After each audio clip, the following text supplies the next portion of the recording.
नमस्ते, प्रणाम। मैं रीता मौर्य। मैं अपने रीता सुना चले यूट्यूब चैनल में आप सभी लोगों का स्वागत करती हूँ।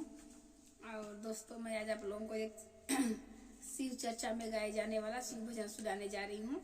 आप लोगों को अच्छा लगे तो हमारी इस वीडियो को लाइक करें, हमारे चैनल को अधिक से अधिक सब्सक्राइब करें।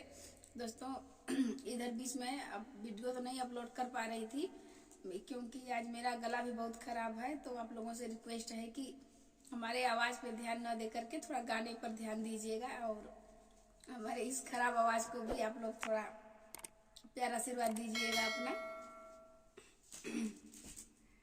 गावत आइली बजावत आइली मंदिरवा आइली ये भोला जी। गावत आइली बजावत आइली मंदिरवा आइली ये भोला जी।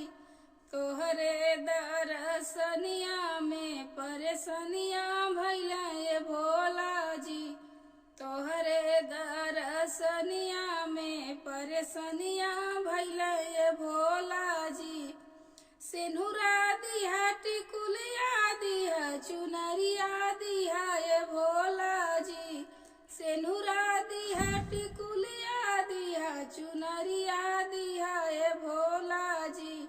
गोदिया में बालकवा दिहा अंगनवा खेला ये भोला जी। गोदिया में बालकवा दिहा अंगनवा खेला ये भोला जी। गावत आइली बजावत आइली मंदिरमा आइली ये भोला जी। तोहरे दरसनिया में परेशानिया भैला ये भोला जी।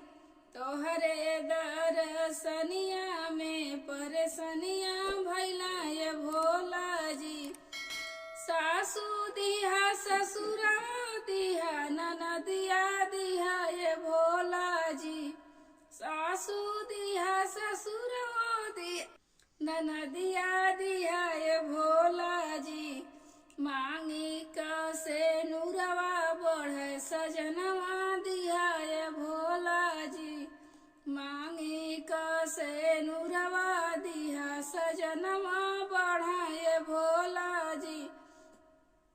गावत आइली बजावत आइली मंदिरवा आइली ये भोला जी। तोहरे दरसनिया में परेशानिया भैला ये भोला जी। तोहरे दरसनिया में परेशानिया भैला ये भोला जी। बेटा दिहा बेटियावा दिहा भंडरवा भरिया ये भोला जी।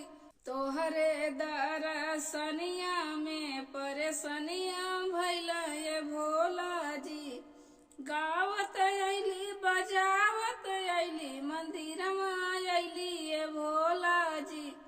तोहरे दरसनिया में परेशानिया भैला ये भोला जी।